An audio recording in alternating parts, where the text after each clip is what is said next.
नमस्कार, स्वागत आहे आपल्या चॅनलमध्ये। तर आज चॅनलमध्ये एक नवीन गेस्ट आली आहे, ती आहे माझी मोठी बहीण। तर आज आपण बनवतोय रवा केक। हा माझा सेकंड अटेम्प्ट आहे, फर्स्ट एकदम सक्सेसफुल होता।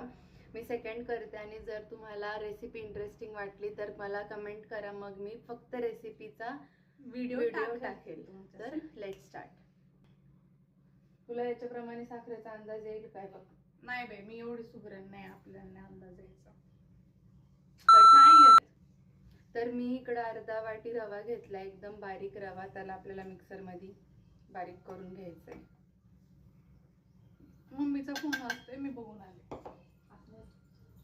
तर थोडीशी वेलची पूड पण टाकूया आपण, त्याने चांगला स्मेल पण येईल। तर खूप बारीक मेहनत करून करताना भेटली आजूबाजूकडून आलेली ही इलायची पावडर, इलायची चकोलजी।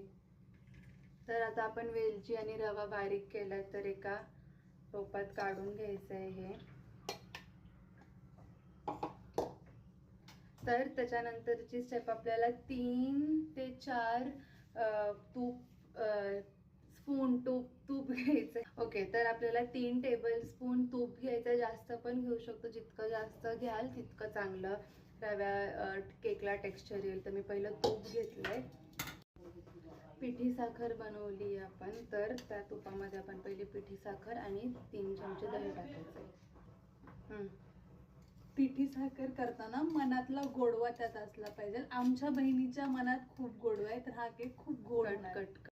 तर तूप, दही आणि पिठी साखर या अशा कन्सिस्टन्सीचा आल्यावरती बारीक झालेल्या रव्यामध्ये टाकायचे। आता थोडंसं दूध घ्यायचं आणि याची कन्सिस्टन्सी ॲडजस्ट करत करत दूध टाकायचं आपल्याला। तर याच्यामध्ये त्या मिक्सचरमध्ये लम्स बिलकुल पण गाठी राहिल्या नाही पाहिजे, त्याच्यासाठी चांगलं हलवून घ्यायचं आहे। आणि दूध तोपर्यंत टाकायचं जोपर्यंत प्रॉपर अशी पातळ आणि जास्त जाड पण नाही अशी कन्सिस्टन्सी होती। तर ती ऑलमोस्ट झाली, मी दाखवते। अशी कन्सिस्टन्सी पाहिजे, कारण का ते आता जवळपास 45 मिनिट्स लो फ्लेमवरती बेक होणार आहे, तर त्याची जळायचे चान्सेस असतात जर एकदम घट्ट केलं तर।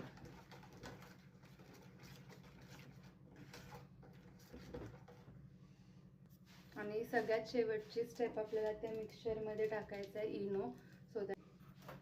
तर अशी कन्सिस्टन्सी पाहिजे मम्मी। याच्यामध्ये इनो टाकल्यानंतर ही अशी कन्सिस्टन्सी झाली पाहिजे।